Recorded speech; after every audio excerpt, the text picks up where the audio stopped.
polarization happens when two people are debating, but they're not in the field of value. And since they're not in the field of value, what they do is they choose one value, they make it their idolatrous identity. And of course, no one's ever willing to compromise in their identity because they feel they'll die. And so therefore, they've got to fight to the death. That's called polarization.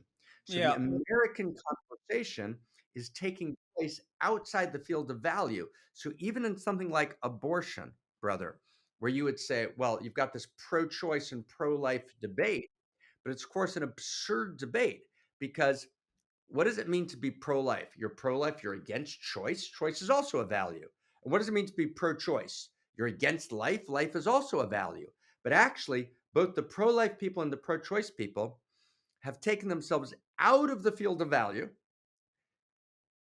The pro-choice people are generally liberal postmodern. So they're deconstructed the field of value.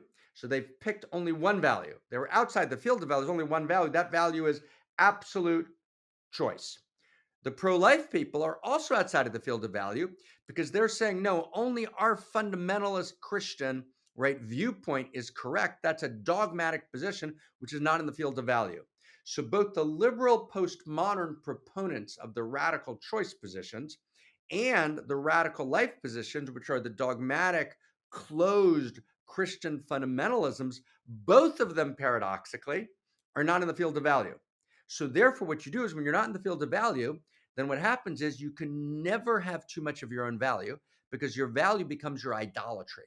So I'm Yeah. pro-choice. I'm pro-choice. I can never have too much choice, and then death is compromise. I can never have too much life, and death is compromise. So you get polarization. So if you're saying life and I'm saying choice, but we're both in the field of value, we both recognize and feel and are allured to each other because we're both expressing the potency and aliveness of the field of value.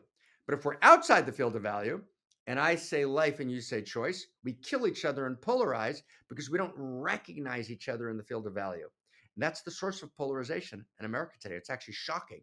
And when you see the discussion of polarization, it completely misses the point, right? It does. Right? And the problem is the battle over abortion leads to abortion of each other.